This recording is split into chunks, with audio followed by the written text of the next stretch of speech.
I, 34M, never thought I'd be the one writing something like this. I always figured these things happened to other people. I mean, I've read stories about betrayal and lies, but I never thought I'd be living one. Let me start by saying I'm a father of two amazing kids, Anna 8 and Noah 5.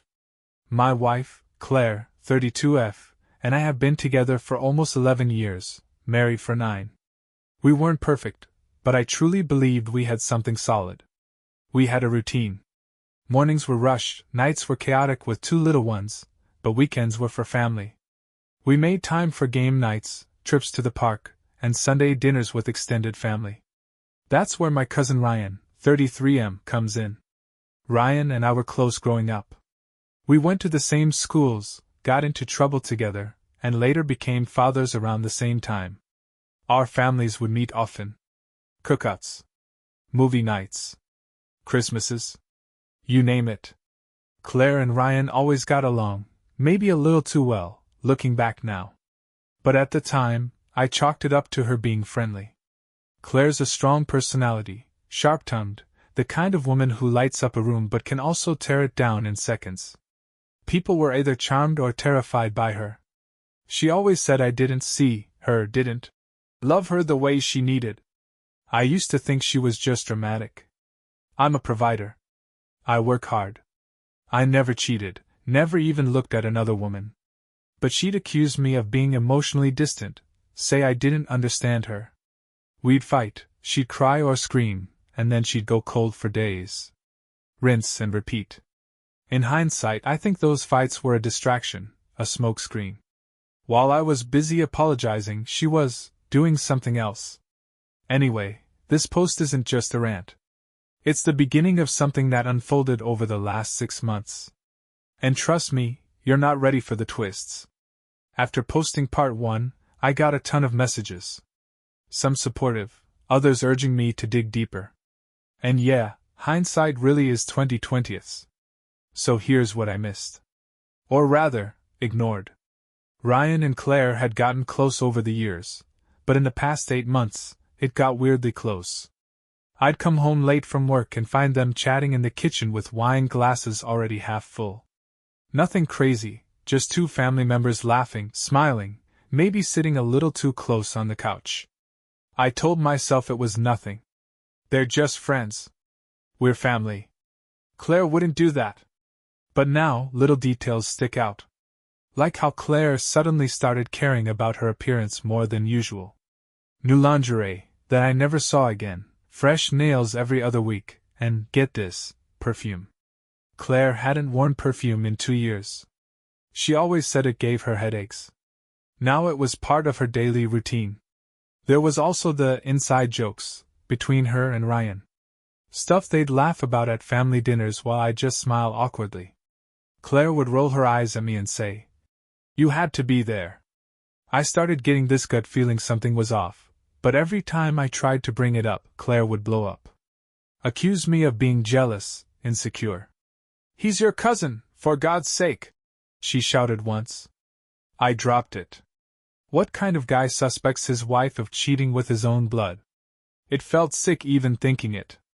But still. I started watching. Listening. Collecting mental notes. It wasn't until a random Tuesday night that the real red flag smacked me in the face, and that's what I'll get into in part 3. Trust me, you won't believe what I saw. I didn't expect that night to change everything. Honestly, I was just tired. It had been a long day at work, and I stayed late to finish a presentation. Got home around 11 p.m. House was dark. Kids were asleep. Claire wasn't in bed. I figured she was in the bathroom, or watching something in the living room. But nope, nothing. So I texted her. No reply. Something felt off. And then I remembered. Claire said she was going to grab coffee with Emily earlier that evening. Emily is her coworker, and they'd been close for years. But at 11 p.m.? Still out? I didn't want to spiral, but my gut was screaming. So I grabbed my keys and decided to take a drive. I told myself it was nothing. That I just needed to clear my head. But just a few blocks from our place, I saw it. my wife's car. Parked under one of those streetlights near the old train station where teens used to hang out. And inside? Claire. Not alone. Ryan. They were in the front seats, faces close, hands touching. And then I saw it. Clear as day through the windshield. They kissed. Not a peck. A slow, deep, passionate kiss. Like two people who'd been holding back for way too long. I froze. I sat there in my car, engine running, just watching. I couldn't move. Couldn't think. Then rage kicked in. I pulled up behind them, flashed my headlights. They jolted apart like teenagers caught by their parents. Claire looked horrified. Ryan looked blank. Like a deer in headlights. Claire jumped out and came running toward my car, yelling something about how it's not what it looks like. I stepped out. She started screaming. Actually screaming. Like I had done something wrong. You never loved me. You're just cold. Ryan understands me. You were never there for me, she shrieked, mascara streaking down her face. Ryan stood awkwardly to the side, not saying a word. Coward. That was the moment it hit me. The woman I loved, the mother of my children, wasn't just cheating, she was gone. Mentally, emotionally, everything. She didn't want me. She hated me. And she blamed me for her betrayal. I stood there in the middle of the street, trying to process what I just saw, what I felt. Claire was still yelling. It wasn't even apologetic. It was defensive, angry, bitter.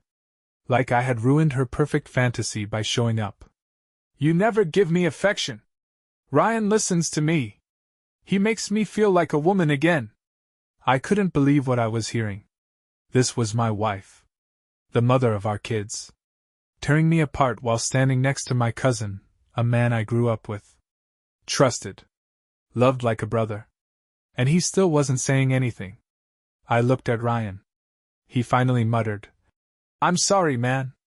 It just happened. It just happened? Claire snapped. Don't you dare apologize to him. He never gave a damn about me. All he cares about is working and coming home to play dad like it's a chore.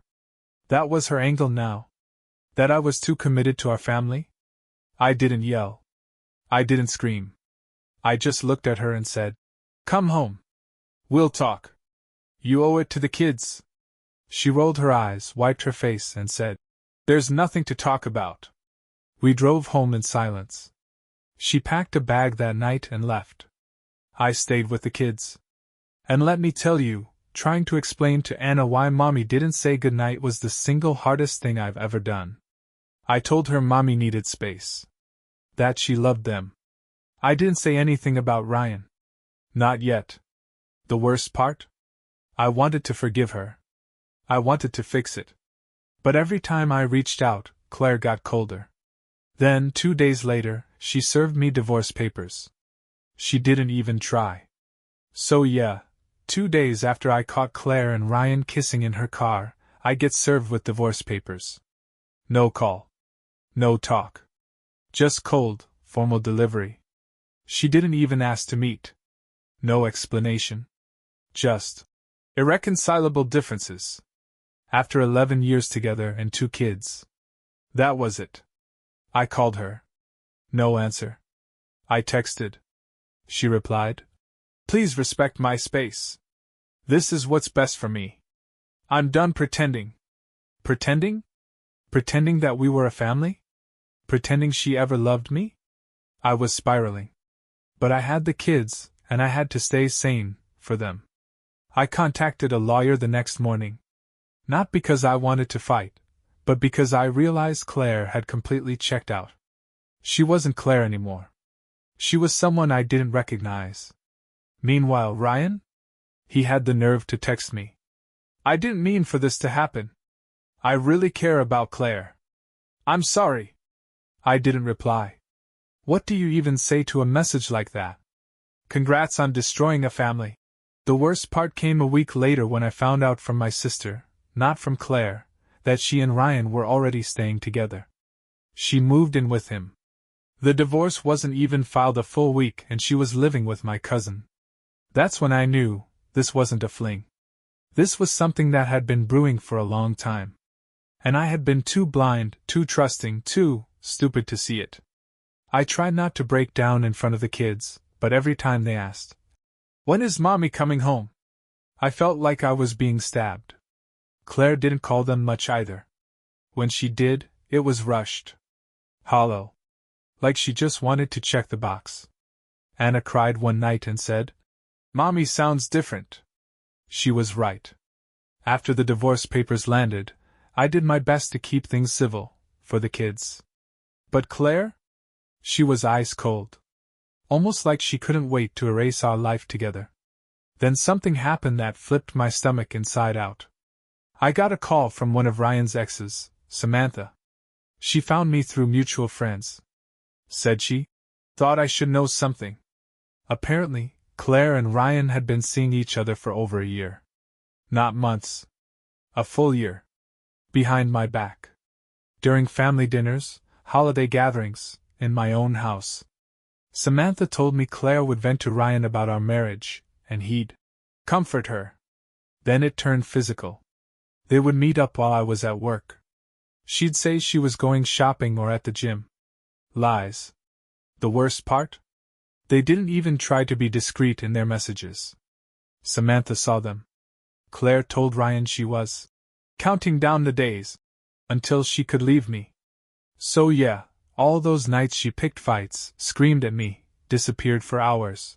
Those weren't emotional outbursts. That was strategy. She wanted out, but she wanted it to be my fault. I felt nauseous. Furious. Humiliated.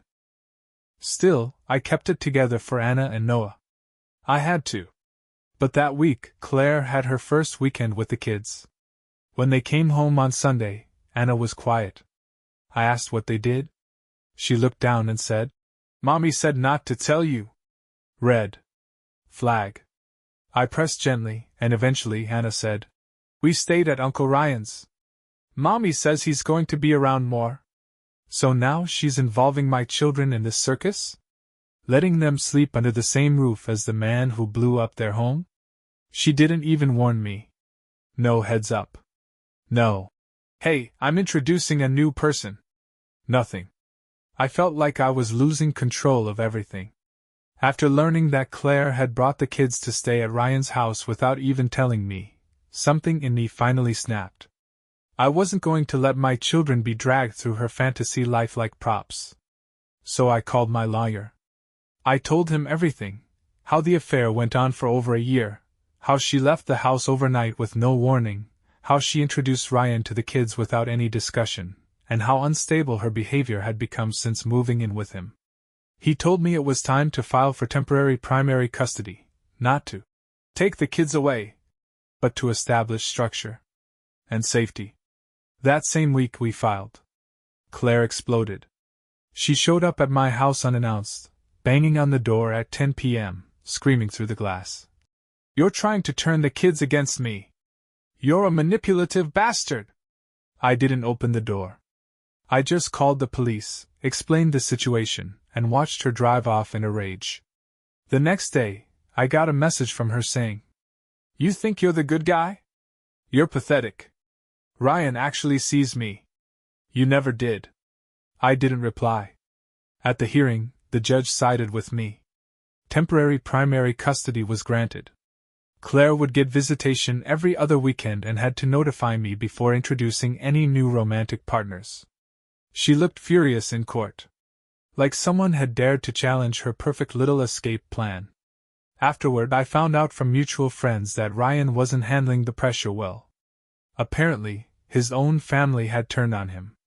His parents were furious, and his sister even cut him off completely. He'd become the black sheep overnight. Good. He deserved it. But the story wasn't over. Not even close.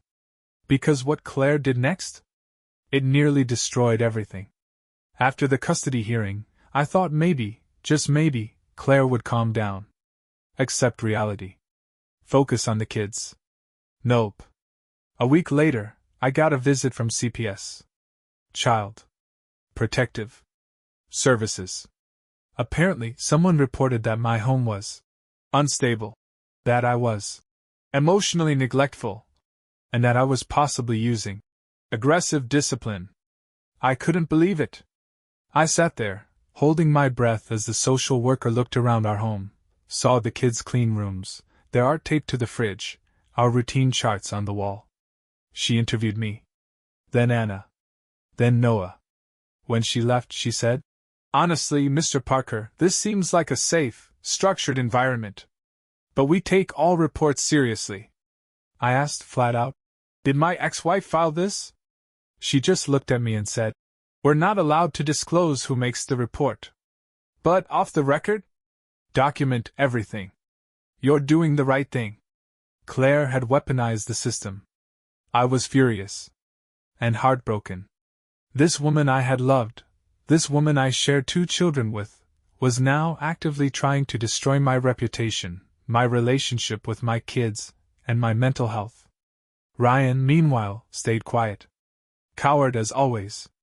But the irony? It was all starting to backfire. Our mutual friends were backing away from Claire.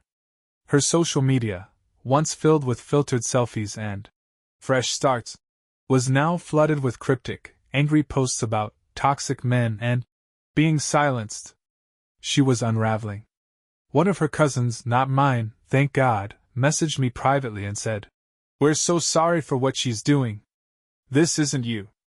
I appreciated it. But at this point, I didn't care about her reputation. I cared about protecting my kids and myself. Then came the most unexpected message of all. From Ryan. He asked to meet.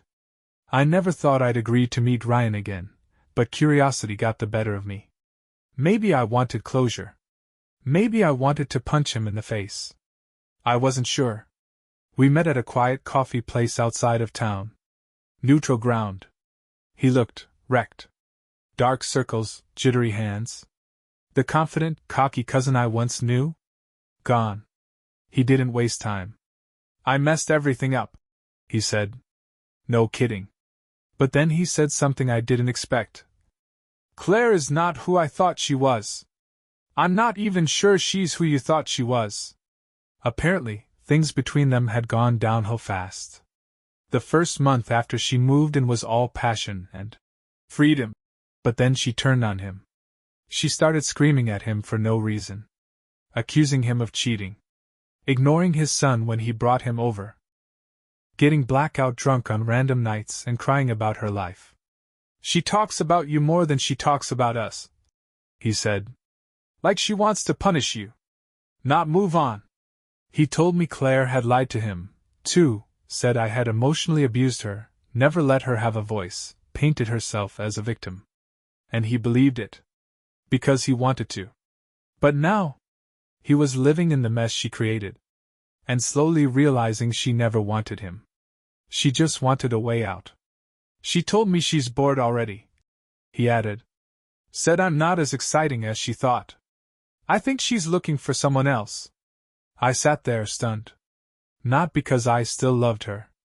But because I realized, after all this betrayal, she wasn't even loyal to the fantasy she built. Ryan apologized. Genuinely. Said he'd do whatever it took to repair some of the damage.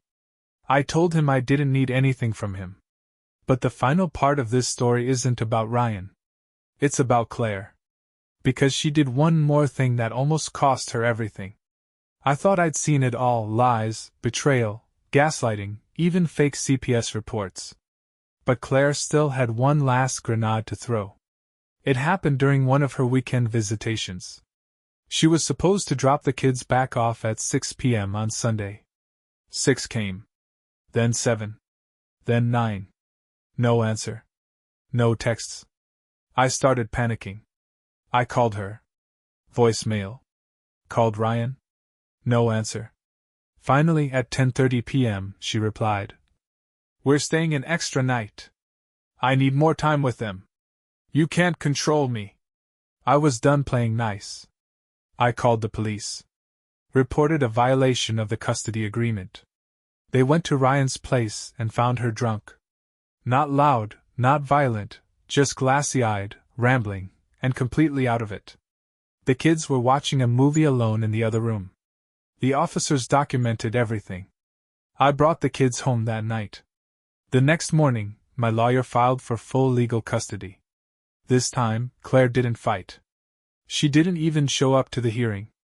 She sent a brief letter saying she was exhausted and needed time to focus on her mental health. I won. And I didn't feel triumphant, I just felt relieved. Claire moved to a different city a few weeks later. Said she needed a reset.